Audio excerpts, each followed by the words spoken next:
Boa noite, bem-vindos a mais uma edição do projeto da Educação Médica continuada do Conselho Regional de Medicina do Paraná.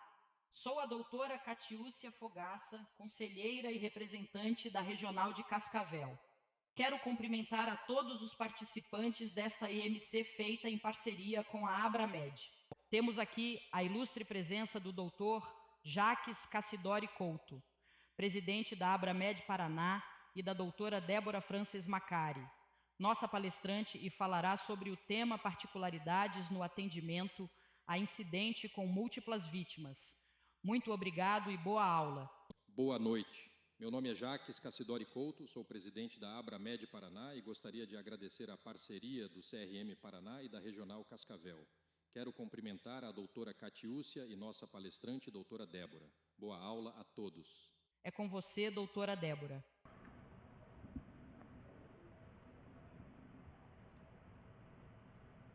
Boa noite a todos.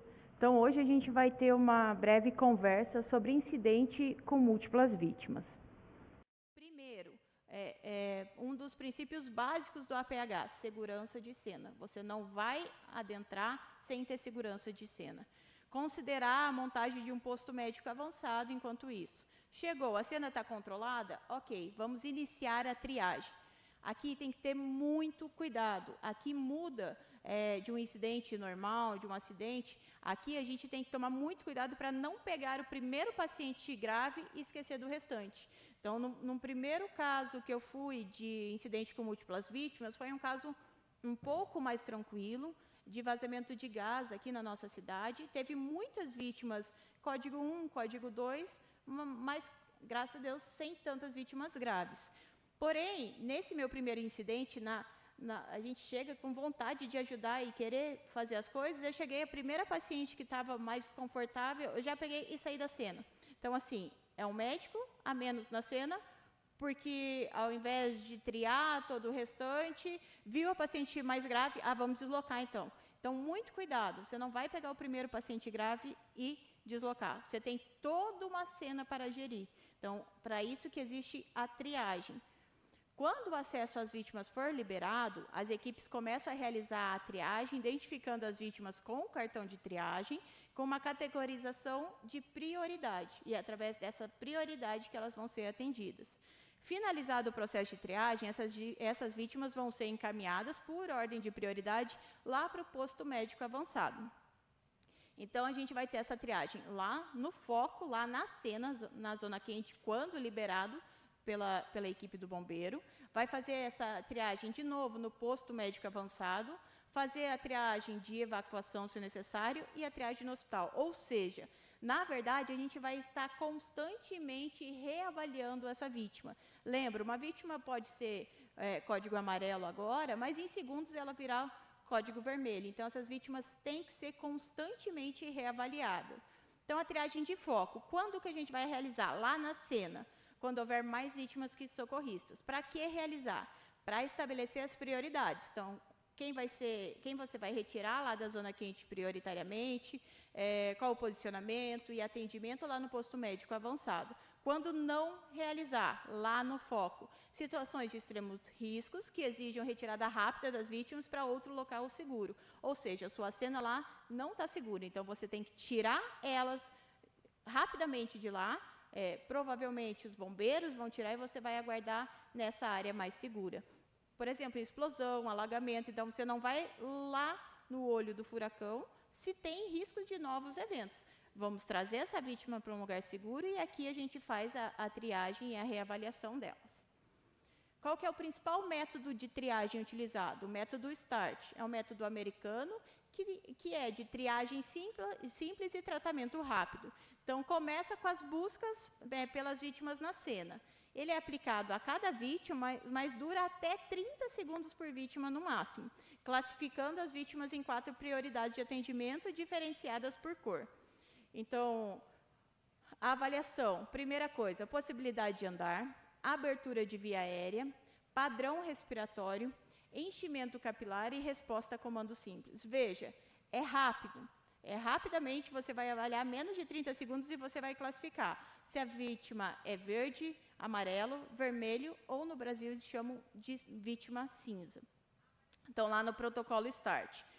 O paciente está deambulando?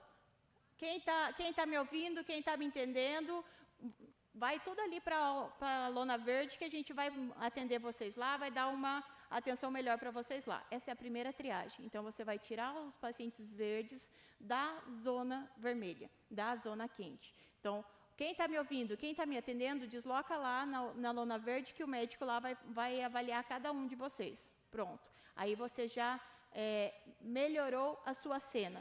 Então, normalmente o paciente verde tem algumas escoriações, hematomas, mas está com uma crise de ansiedade muito grande, porque ele acabou de participar de um incidente de grandes proporções. Então, você vai tirar esse pessoal da crise de ansiedade ali e que vai, às vezes, tumultuar o atendimento ao seu paciente mais grave.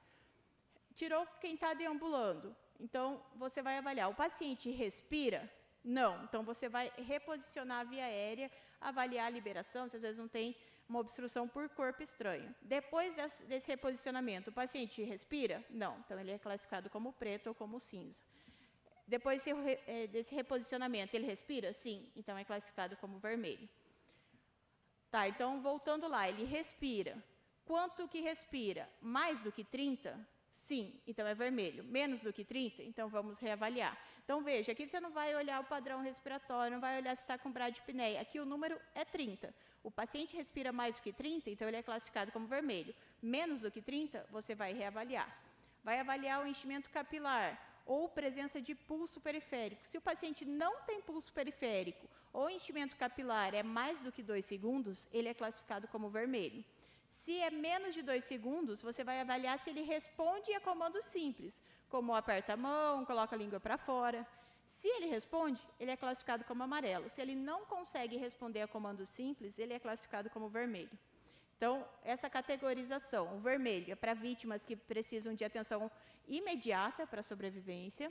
Amarelo, vítimas com lesões significativas, mas que não representam risco imediato à vida. Verde, vítimas com lesões mais leves, que pode esperar ou se autoajudar. E preto, no caso no Brasil a gente chama de cinza, vítimas em óbito ou que provavelmente não sobreviverão com os recursos disponíveis. Lembra que aqui os recursos estão limitados, você tem mais vítimas do que recursos. Ah, mas o paciente que eu abri via aérea e não respira, eu não vou investir? Se você for investir nesse paciente, o tempo que você vai ficar investindo nesse paciente, às vezes pode ser o tempo que você poderia salvar outros 10. Então, em contexto de múltiplas vítimas, é muito difícil para nós médicos entender e virar essa chave, mas em contexto de múltiplas vítimas, você tem que tentar salvar o maior número possível de pacientes. Então, vamos falar especificamente de cada vítima. A vermelha. Então, ela pode ter alteração do nível de consciência, pode ser uma vítima que voltou a respirar após a abertura e reposicionamento das vias aéreas, está com uma dificuldade para respirar, uma taquipneia, perfusão periférica prejudicada ou ausência de pulso radial. Então, essa vítima é a vítima que tem o maior risco de óbito. Então, vai ser a primeira prioridade para atendimento e para evacuação. A vítima amarela, incapacidade de andar, uma frequência respiratória, a princípio, dentro da normalidade. Lembre-se, o dentro da normalidade é abaixo de 30 aqui, nesse contexto. Enchimento capilar normal e o pulso radial presente. Capacidade de cumprir ordens simples. Então, esse paciente, ele tem baixo risco para o óbito imediato, nos próximos minutos. Então, é um paciente que pode esperar um pouquinho mais no contexto, em comparando com o paciente vermelho. Então, ele vai ser a segunda prioridade do seu atendimento. E a vítima verde, capacidade para andar, ausência de sinais de risco de morte imediato, baixo risco para óbito, mas não são isentas de lesões. Então, ela tem que sim ser avaliada, mas no contexto de múltiplas vítimas, ela vai ser a terceira prioridade para o atendimento e para a evacuação. A vítima preta ou cinza, ausência de respiração apesar da abertura das vias aéreas, sinais de morte óbvia, baixas chances de sobrevivência. Elas serão abordadas quando o número de profissionais for suficiente para o atendimento às vítimas. Senão, você vai priorizar as vítimas vermelhas, que têm maior chance de sobreviver. Então, baixo risco... Então, é a última prioridade para atendimento e evacuação. No posto médico avançado, deve ser posicionado na zona fria, próximo ao bolsão das ambulâncias, numa rota de fuga, caso tenha novos incidentes, com fácil aproximação das vítimas oriundas lá da cena, da zona quente, sem travessia de veículos entre a cena e o posto médico, com visualização fácil dos pontos, então tem que estar muito bem sinalizado, a lona amarela, a lona vermelha, a lona verde, e a lona preta um pouco mais distanciada. E um ponto muito importante, cuidar com o sentido do vento. Então, o sentido do vento tem que ser do posto médico avançado para a zona quente, para evitar que gases e fumaças venham da zona quente para onde as vítimas estão. Então, você tem que pensar, olhar para que lado está o vento, que seja o vento partindo do posto médico para a cena, e não o contrário. Então, o posto vermelho e amarelo, eles devem ficar próximos um do outro para facilitar a reclassificação e o reposicionamento das vítimas, e devem ser os mais próximos do acesso à ambulância. O verde, ele deverá estar distante desses do vermelho e do amarelo, para evitar o desvio de atenção da equipe, evitar tumultos. Então, o paciente verde vê um conhecido dele lá na vermelha e se desespera e acaba tumultuando mais a cena. E o posto preto é o último a ser montado e deve estar bem mais afastado do campo visual das vítimas e da zona quente. Então, as vítimas vermelhas deverão ser transportadas prioritariamente e, sempre que possível, acompanhada por um médico numa unidade de suporte avançado. Porém, a depender do volume de vítimas, a quantidade de médicos na cena, esse tipo de transporte pode estar limitado. Então, o que se considera? Habitualmente, vítimas menos graves deverão ser transportadas duas vítimas no veículo. Então, uma na maca e outra com um cinto no banco lateral. Caso não haja médicos em número suficiente para transportar essas vítimas vermelhas, o posto médico avançado vai ter que manejar o melhor modo para transporte dessa vítima. Então, eu não tenho um médico para levar essa paciente até o hospital de referência. O hospital aqui, mais próximo, 5 minutos. Essa vítima eu já defini via aérea, estabilizei, está entubado, então eu vou liberar com a minha enfermeira na unidade básica, ela vai no ambu até o hospital, que está a 5 minutos. Avisa a regulação, avisa o hospital que está chegando um paciente entubado sem acompanhamento médico. Então, lembre, aqui a gente está num cenário que não tem profissionais suficientes para o número de vítimas. Eu vou mandar as vítimas verdes para lá e elas não vão ser assistidas? Não, a gente vai ter um profissional responsável por cada zona, por cada lona, seja a lona verde, amarela, vermelha. Então, todas serão assistidas. Você vai disponibilizar um número maior de profissional para as lonas com vítimas mais graves, a depender dos números de vítimas também. Então, agora, tudo isso que eu falei, eu vou tentar trazer, apresentando esse cenário de um caso que a gente teve recente aqui na nossa região. Então, o evento foi uma explosão numa cooperativa aqui em Palotina, que é mais ou menos uns 100 quilômetros aqui de Cascavel. Foi no dia 26 de julho do ano passado, exatamente às 5h01. As condições iniciais, as primeiras informações foram muito escassas sobre as vítimas, riscos de novas explosões. Então, esse é o vídeo lá de uma casa próximo do local, no momento da explosão. Repare a magnitude dessa explosão. Eu vou passar de novo. Vocês conseguem ver lá a explosão lá no fundo e o tremor aqui na casa que é mais ou menos umas 2, 3 quadras do local. Então, não chegou nenhuma informação. A gente não sabe quantas vítimas, a gente não sabe nada, mas a gente sabe que tem uma explosão dessa magnitude. O que você vai fazer? Vai mandar tudo o que você tiver? Você tem que se preparar para o cenário mais grave. Então, aqui foi o local da explosão, e ela aconteceu por volta, então ela aconteceu exatamente às 5h01 da tarde. O horário que abriu a ocorrência lá com a gente, 5h08. A descrição, quando abriram, explosão em cooperativa, grande proporção, mas não sabe ainda a gravidade, o número de vítimas, nem nada. O que a nossa regulação fez? Acionou o aeromédico, 2 USAs, uma da cidade e outra que uma cidade mais próximas, 2 USBs, bombeiro e frota municipal para dar apoio ao aeromédico.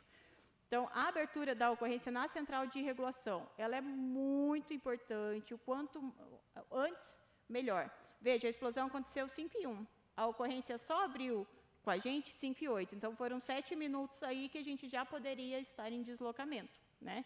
Então, a importância do acionamento rápido e da coordenação entre as equipes de resposta.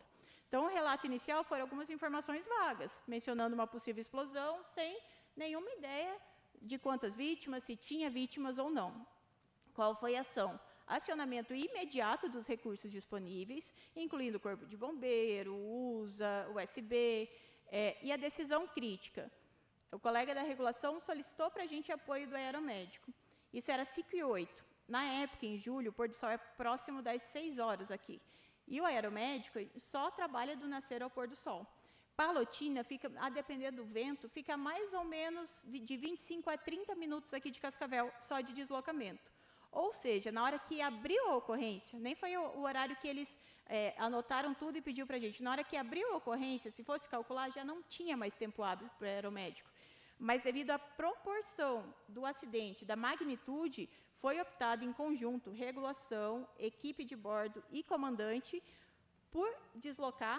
A gente chama de ocorrência de misericórdia. Então, ele avisou as chefias, avisou a Rádio Cascavel, Rádio Curitiba, Torre Curitiba, pedindo autorização, falando, é um evento, é uma ocorrência de misericórdia. Só vou deixar a equipe lá e vou voltar. Sabendo que só para deixar, sem contar o tempo que tem que ficar lá no solo, para a gente descarregar toda a aeronave, já voltaria depois do pôr do sol. Mas foi uma decisão em conjunta devido à magnitude. Veja a importância do acionamento precoce. O que a gente combinou com a regulação? Se enquanto a gente estiver indo, chegar novas informações e que não precisa da gente lá, que foi uma explosão muito grande, mas que não tinha vítimas lá no epicentro na hora, vocês avisam da QTA que a gente volta sem ter que passar do pôr do sol. Então, isso é importante vocês saírem dessa aula com esse pensamento. Acionamento precoce, se depois mudar o cenário, viu que não precisa mais, não tem problema, cancela e a gente volta. Nesses casos, é melhor pecar por excesso do que esperar para mandar o recurso e, às vezes, o paciente perder um tempo aí que ele não poderia se dar esse luxo. Então, durante o nosso deslocamento com a aeronave, foram chegando algumas outras informações. Chegou informações de 2 vítimas em código 3, que já tinham sido deslocadas para o Hospital Municipal da cidade, e 2 vítimas em código 4. Informações preliminares do Corpo de Bombeiros, que eles acreditavam que tinha algumas vítimas em túneis lá da cooperativa. Possibilidade de aproximadamente mais 6 vítimas e risco de novas explosões de desabamento. Por isso foi optado por manter o aéreo, apesar do pôr do sol. A nossa chegada no local. Quando a gente chegou lá, a gente se deparou com um cenário caótico. Tinha muita gente andando sobre os escombros lá, tentando ajudar, mas aumentando o risco de novas explosões e ferimentos. Então, esse vídeo foi o vídeo quando a gente pousou lá, descarregou todo o material e o comandante decolou. Veja que aí tem carro passando por lá, gente passando por lá, no olho do furacão. Então, assim, aquilo que eu falei para vocês é muito importante, muita gente se voluntariou, foi de voluntário lá, mas uma coisa muito importante, já tinha colegas lá, que estavam naquela gana de ajudar e acabou esquecendo, porque quem não vive do APH, na verdade a gente fez uma promessa e a gente quer ajudar a salvar o próximo, mas quem não vive do APH acaba esquecendo de um dos princípios principais do APH, que é a segurança de cena, que a gente tem que primeiro garantir a segurança de cena para não ter novas vítimas. Então, o primeiro passo nosso foi isolar a área quente e fazer o posto médico avançado lá. Então, isolei a área, pedi para todo mundo se afastar e me procurar para eu ter o controle de quem estava lá. A gente via muitas viaturas de municípios próximos, pessoas descaracterizadas, pessoas de dialeto que foram lá por conta para ajudar, mas que ninguém tinha esse controle. Então, imagina o risco disso. Além de risco de novos acidentes, novas vítimas, se tivesse novas explosões, a gente não saberia nem quem estava lá, no meio dessa explosão. Então, ao desenrolar da ocorrência, tinham 8 pessoas desaparecidas.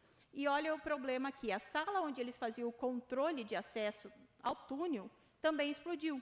Então, eles não tinham informação correta de quantos funcionários estariam soterrados. Porque todo mundo que entra no túnel assina a folha falando o horário que entrou. Mas essa sala que fica esse controle explodiu. Então, eles falavam, no máximo que pode ter é 12, mas a gente não sabe ao certo quanto é. Então, a empresa foi fazendo uma lista, tentando entrar em contato com os funcionários. Inicialmente, estava com uma lista de 40 funcionários, foi conseguindo conversar e afastar, e chegamos nessa lista de 8 pessoas desaparecidas, provavelmente 8 pessoas dentro do túnel. Então, aproximadamente às 8h30 da noite, veja, lembro para vocês que naquele vídeo da explosão a gente vê o horário 5h01. Às 8h30 da noite, os bombeiros ouviram vozes lá nas áreas de buscas.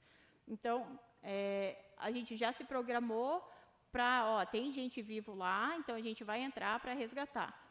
Porém, 6 horas após a explosão é que realmente conseguiram ter acesso a esse paciente, e a equipe de saúde foi encaminhada lá para o posto de comando para organizar o acesso à zona quente e o resgate. Então, a gente saiu lá do posto médico avançado e foi lá para o posto de comando para organizar como seriam esses resgates. A princípio, a primeira informação, que tinham 3 vítimas localizadas nessas estruturas colapsadas, sendo 2 inconscientes e uma confusa, mas verbalizando. Então, como que foi a organização do resgate? Então, muito importante, comunicação e coordenação, tanto com o posto de comando quanto com a regulação. Então, a todo momento, a gente foi atualizando a nossa regulação. Estamos em zona quente. A última informação, são 3 vítimas, 2 inconscientes e uma confusa. O regulador já foi buscando vagas, já foi entrando em contato com outros hospitais para dar apoio. Não, a gente não sabia, não tinha certeza se seriam só essas 3, se essas 3 estariam vivas ou não, mas, a princípio, era um número que a gente tinha que trabalhar com esse número. Então, enquanto a gente estava se deslocando para a zona quente, o regulador já foi adiantando essa parte. Então, a gente organizou uma operação para acessar e resgatar essas vítimas. Preparado equipamento, tanto equipamento para resgate em espaços confinados, material de estabilização e segurança. Então, a preparação para o atendimento. Após 7 horas de ocorrência, chegam as notícias de que foram encontradas 5 vítimas num bolsão de ar, dentro dessas estruturas colapsadas. 2 em óbito, 2 inconscientes e uma confusa. E eles conseguiram, enfim, ter o acesso a essa vítima, só estavam fazendo as últimas estabilizações na estrutura ali para retirar. Então, a gente começou a preparar para o atendimento. O que a gente organizou? A gente estava com 2 ambulâncias ali, uma avançada. Como a gente foi, como o aeromédico estava sem a possibilidade de voltar, o aeromédico foi quando o Pôr do Sol, no dia estava tendo um treinamento com a nossa equipe do Núcleo de Educação Permanente numa cidade vizinha. E bem na hora da explosão, eles estavam passando pela cidade da explosão. Então, eles já se deslocaram. Entre os nossos melhores profissionais do serviço, que são nossos instrutores, estavam lá na cidade. E eles já se deslocaram para ajudar e dar suporte. O que a gente fez? Quando a gente desceu os equipamentos do aeromédico, a gente montou uma ambulância avançada nessa ambulância de treinamento. Então, se vocês forem ver a reportagem, o paciente que é resgatado às 1h50 da manhã está saindo com um SAMUzinho, ambulância de treinamento.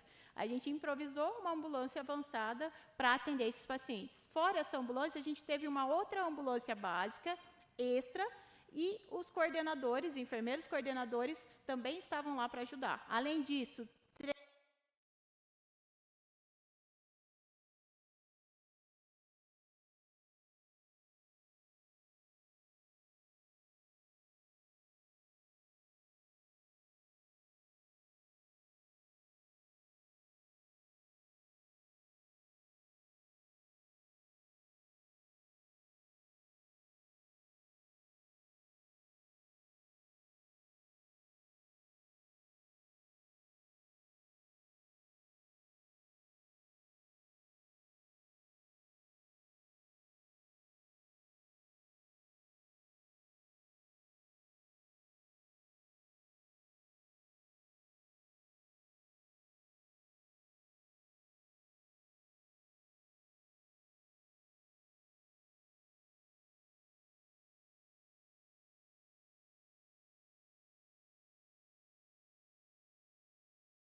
três enfermeiros e técnico das nossas motolâncias foram, tanto para dar apoio na cena, como para ajudar no deslocamento. Então, aqui, na Zona Quente, a gente estava com 2 ambulâncias. Na avançada, eu estava com um técnico e 2 enfermeiros e 2 condutores. Na básica, um condutor, 2 enfermeiros e mais os 3 da motolância. Então, a gente estava com uma equipe inicial reduzida, com um médico, mas com uma equipe muito boa, multiprofissional. Então, o nosso primeiro plano, esse paciente mais grave, que a princípio seria o primeiro que eles iam retirar, ia ser manejado e transportado pela USA. Os outros 2 pacientes, a gente ia avaliar a possibilidade de colocar eles nessa USB que estava lá na Zona Quente, um na maca, outro no banco lateral, e em comboio com a USA. Ou seja, a gente ia vir esses 100 quilômetros a avançada e a básica junto, e se precisasse, se tivesse qualquer intercorrência, a gente estaria junto, a básica sinalizaria, a gente parava para atender essa intercorrência. O que a gente teve que fazer de preparativos médicos, sabendo desse cenário dos pacientes que a gente ia receber? Então, aquecimento de soro, mas, Débora, como que você faz aquecimento de soro lá? Tem estufa? Não tem? A gente dá o jeitinho, né? Não tem micro-ondas. Então, naquele contexto, é colocar o soro dentro de um suporte de proteção no motor da ambulância. É o que a gente tem. Então, é um paciente muito grave, politrauma, que você está há 8 horas soterrado, vítima de explosão, você não pode simplesmente fazer um volume gelado que estava chovendo lá e colocar a correr. Preparação do material para manejo de via aérea, já deixamos tubo testado, laringo testado, bujo, porque a princípio tinha tudo para ser uma via aérea difícil, material para acesso já pronto, equipe hidratada, tudo certinho. Na hora que o paciente chegar, a gente já ia em peso para atender. Então, o primeiro paciente que a gente recebeu, paciente com 90% da superfície corporal queimada, Glasgow 13, perdia 1 ponto no verbal e 1 na abertura ocular, e ele ficou soterrado por 8 horas, nesse mesmo bolsão com colegas que estavam em código 4. Enquanto a gente estava realizando o manejo desse paciente, a gente recebeu a notícia que os outros 2 pacientes inconscientes que estavam junto com ele, na verdade, também estavam em código 4. Então, ele estava em 5 no único bolsão, mas apenas ele sobrevivente. Então, da importância da gestão desses recursos escassos. A gestão eficiente nesse cenário foi essencial para garantir que todas as vítimas recebessem o atendimento necessário dentro das limitações de disponibilidade. A comunicação constante com os hospitais foi crucial para a regulação de leitos, garantindo assim que as vítimas fossem encaminhadas para as instalações capazes de fornecer o tratamento necessário. Referências já estavam lotadas antes do incidente, igual eu falei. As pessoas, não é porque teve uma explosão em Palotina que as pessoas pararam de ter AVC, de ter infarto, de ter outras intercorrências graves. E a gente vive num cenário de referências já sobrecarregadas. Imagina num contexto de uma explosão. E outras ocorrências e demandas continuaram a acontecer. Então, a regulação não parou naquele momento. Tinha todas as outras demandas e mais a demanda dessa ocorrência. Aqui, só para tentar trazer vocês mais para a nossa realidade, lembra que eu falei que eu cheguei lá e que não tinha ideia quem estava lá, né? Esse foi o meu jeito de organizar. Então, lá tinha uma ambulância da própria empresa, mas que ela estava fora, que tinha ido levar uma vítima. Tinha ambulância básica com 6 pessoas, que estava lá de um município vizinho, ou seja, pegaram todos os técnicos, enfermeiros, médicos do município vizinho, vamos de ambulância para lá para tentar ajudar, mas estavam lá no olho do furacão sem ter uma coordenação, sem ter um direcionamento. Ó, você vai pegar esse paciente? Não, vai lá para o hospital onde estão chegando os pacientes para ajudar lá. Então, foram na boa vontade, mas chegaram lá, não tinha ainda esse direcionamento. Do SAMU, então a gente estava com 2 USAs, a de Palotina e a de Guaíra, que também foi para lá, 2 USBs, a de Terra Roxa, que daí já tinha saído transportar um paciente, e a de Palotina também. E a gente montou o do aeromédico mais uma USA, naquela ambulância de treinamento que eu falei. Polícia Civil, todo mundo da PM, quem estava lá, 2 básicas de outro município vizinho, também com 6 pessoas cada um, 2 médicos civis no local, tinha o contato do médico da Unimed lá, que disponibilizou, se fosse necessário, ele tinha também a ambulância dele lá e conseguiria funcionário para tripular. Então, quando a gente chegou, era esse o contexto. Então, é um rascunho, mal dá para entender a letra, mas foi como a gente conseguiu organizar a cena. Esse aqui, eu até peço, tem que dar os méritos aqui para o nosso instrutor do NEP. Eu tirei de uma aula dele, mas só para vocês verem todos os recursos que foram usados na cena. Esse instrutor, inclusive, estava lá na cena, foi um dos que eu falei que são um dos nossos excelentes profissionais. Foram mais de 12 horas de operação.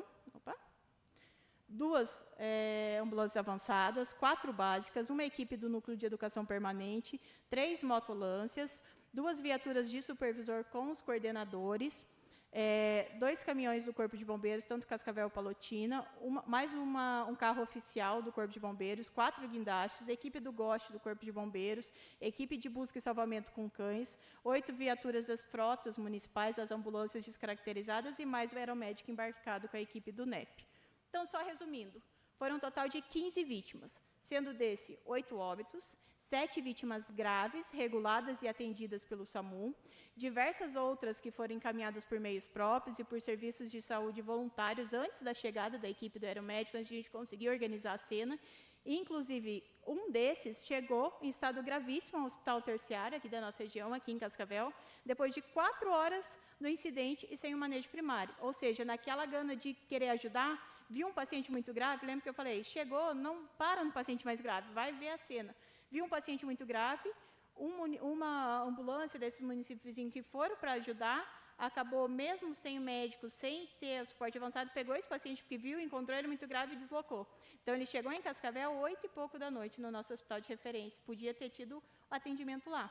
Quando eu pousei com o helicóptero, que a gente fez segurança, o helicóptero decolou, eles já me abordaram com um paciente com queimadura de face, então, provavelmente, queimadura de via aérea. Qual a indicação? A gente tem que entubar esse paciente para proteção de via aérea, né? Mas eu, Débora, estou chegando na cena, tenho uma cena para avaliar, toda uma triagem para fazer, uma cena para organizar. Qual foi a minha conduta? O paciente não tinha critérios de via aérea imediata. Como assim? Não ia fazer diferença eu proteger a via aérea ali ou essa via aérea ser protegida no hospital a 5 minutos de distância. Ele não tinha alteração de voz, não tinha nenhum sinal que me mostrasse se esse paciente está fechando ali, eu preciso garantir essa via aérea.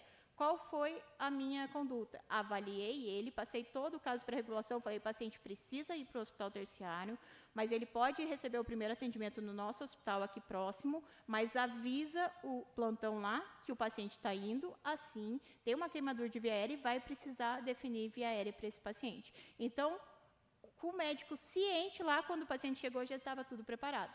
A gente teve 2 pacientes que foram transportados grandes queimados. Um ainda durante a noite, o Asafixa de Curitiba veio buscar e encaminhou para Curitiba, no Hospital Referência Grande Queimados. No dia seguinte, a gente já conseguiu transferir outro também para Londrina. E os outros foram absorvidos aqui pela regulação mesmo na nossa macro-região. É isso, gente. Agradeço a atenção e espero ter contribuído aí com a formação de vocês. Obrigada. Obrigada. Infelizmente, eu acho que a gente, quando olha assim, um assunto, fala, nossa, mas parece uma coisa que não acontece. Mas a gente está numa região de entrocamento de rodovias, né, doutor Fernando? E indústrias, na verdade, acontece mais do que a gente gostaria. Independente de gostar ou não, é preciso sempre estar preparado, né, doutora? E eu não poderia deixar de aproveitar a presença do Dr. Fernando aqui. O Dr. Fernando Sonomia também faz parte da representação do CRM Paraná aqui em Cascavel. Dr. Fernando, eu gostaria de falar alguma coisa. A doutora Débora falou ali da cena. Você gostaria de falar um pouquinho do contexto fora da cena? Tem um microfone, André?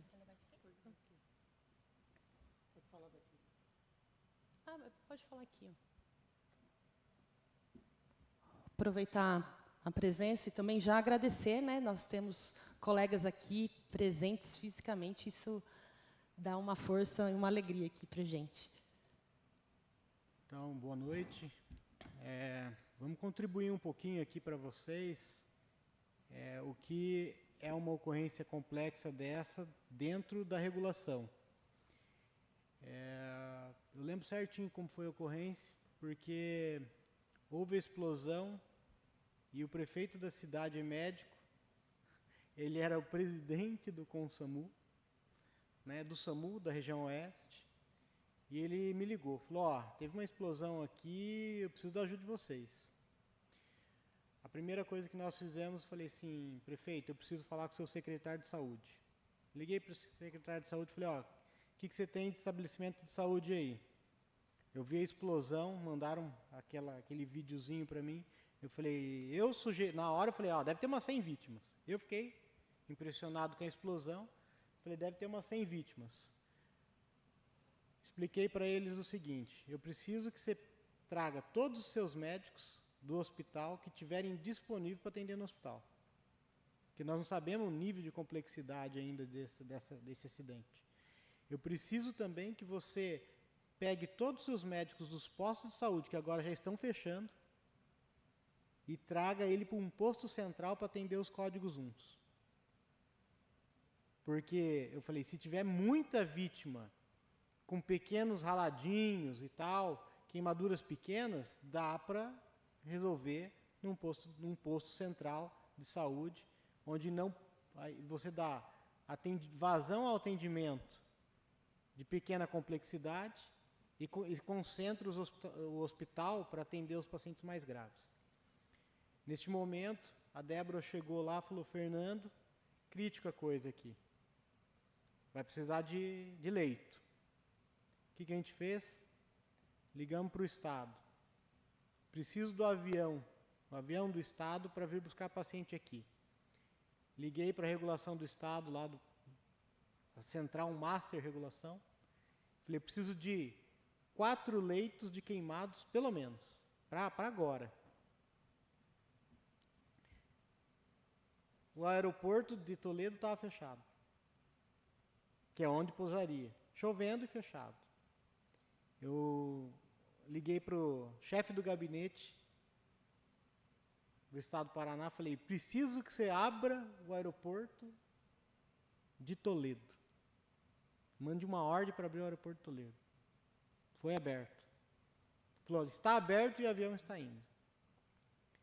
Conseguimos 4 leitos de UTI de queimados, que já é difícil conseguir, mas conseguimos. Liguei para o Hospital Bom Jesus, que é um hospital nível terciário da região de Palotina. Eles falaram para mim, Fernando, eu não tenho nem como receber ninguém. Eu não tenho ventilador, não tenho nada. Eu falei, então, se você não tem nada, cuide das ocorrências que acontecem dia a dia para o Bom Jesus. Daquilo que você normalmente recebe. Esqueça o acidente. O acidente a gente vai resolver de outro jeito. Falei, você é responsável de atender os seus 18 municípios. Você é responsável de atender seus 18 municípios que você já atende e não precisa atender os queimados. Deixa o queimado com a gente. Liguei para o HU.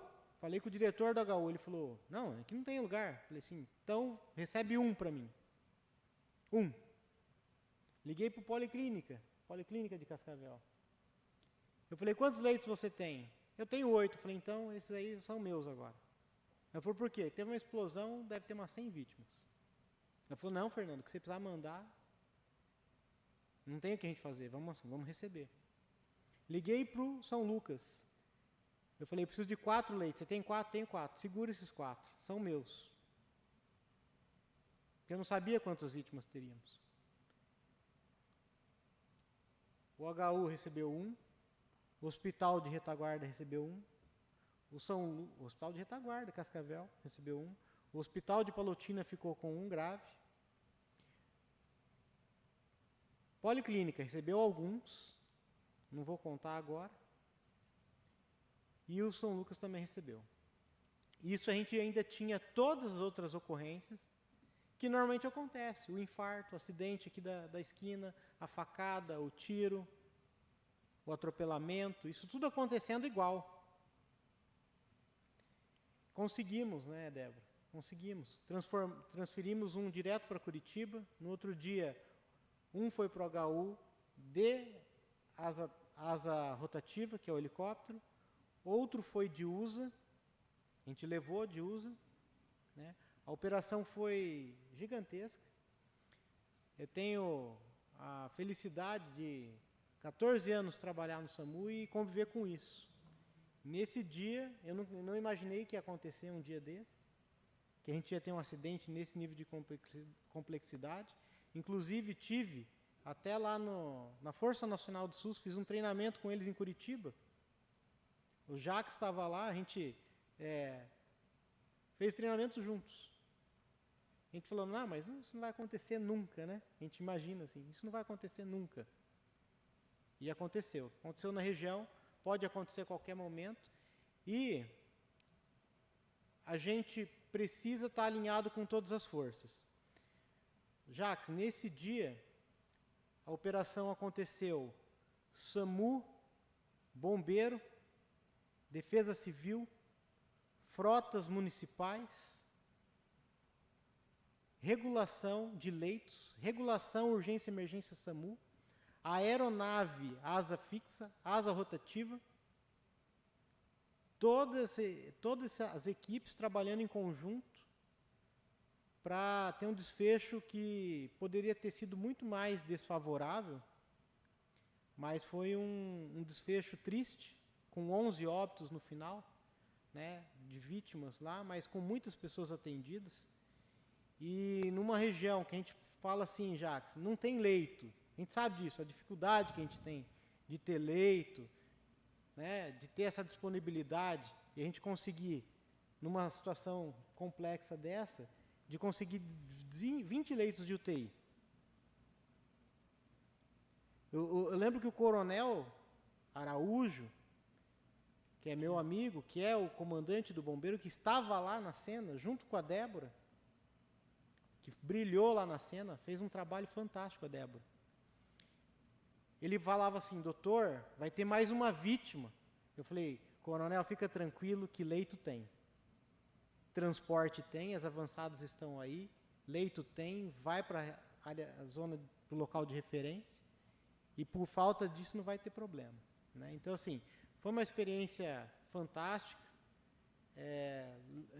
Recebemos até uma moção de palmas na Assembleia Legislativa do Paraná pelo atendimento em conjunto, que todas as forças foram levadas na Assembleia e foi feito um trabalho em conjunto. Então, assim, foi uma experiência fantástica. A contribuição que eu tinha para dar é isso. E, Jacques, nessa situação, sabe, de ocorrências complexas, né, tem que acionar o grupo que toma a decisão. É igual na Força Nacional do SUS. Não adianta deixar o regulador que regula aquela ocorrência dia a dia cuidar de uma ocorrência complexa dessa. Então, nós lá no CONSAMU, nós temos o SAMU Oeste, aqui nós temos o grupo de atendimento a ocorrências complexas. Quando tem uma ocorrência desse tipo, vários profissionais são acionados, inclusive a direção, para cuidar desse tipo de situação, de regulação, de recurso, de número de avançadas que foram destinadas para lá, montadas, né, de última hora. Então, isso que faz o serviço funcionar em conjunto com todo mundo. E eu acho que a gente pode explorar mais isso, Jacques. Não só na parte que a Débora aqui fez um trabalho brilhante, mas até de estimular, né, algo que simule aquilo que nós fizemos lá na Força Nacional do SUS. Eu agradeço a pequena participação e já o convite, porque não estava previsto eu falar nada. Agradeço, né, Catiúcia, podia Débora, perder a oportunidade. Diego, Jacques, né, um grande abraço a todos. Obrigada, doutor.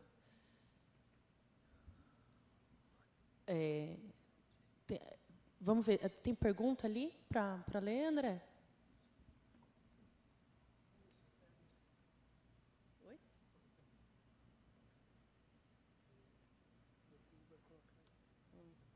Só um instantinho, parece que a gente tem alguma pergunta aqui chegando pelo chat.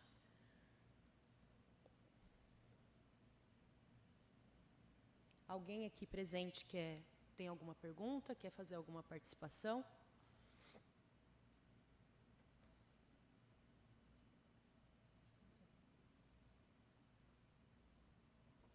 Acho que não tem pergunta, né? Não estou vendo ali. Então, eu queria agradecer, né? Todos viemos do trabalho, né?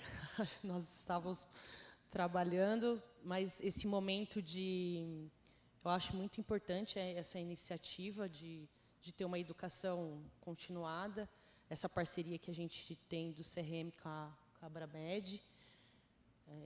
Temos várias aulas, né, especificamente da Abramed de emergência, mas nós temos outras aulas de educação continuada disponíveis para os colegas.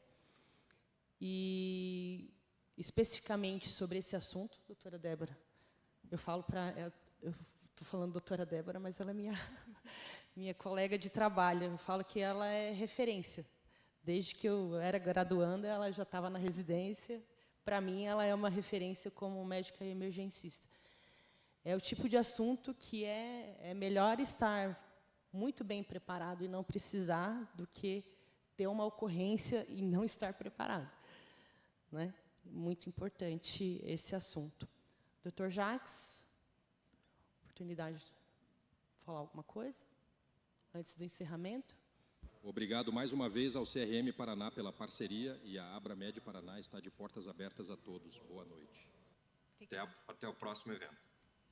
Obrigada, doutor. Então, eu quero mais uma vez agradecer aos presentes fisicamente, aos colegas que estão nos acompanhando online e fazer um agradecimento especial aos funcionários do CRM que permitiram, vou frisar aqui, né, que nós fizéssemos essa transmissão hoje de Cascavel, e também a presidência, de uma forma geral, do CRM, que tem essa visão de que o CRM é do Estado, né? A interiorização é muito importante. Estamos aí até o próximo evento. Obrigada, boa noite a todos. Boa noite, tchau, tchau. Obrigada, boa noite.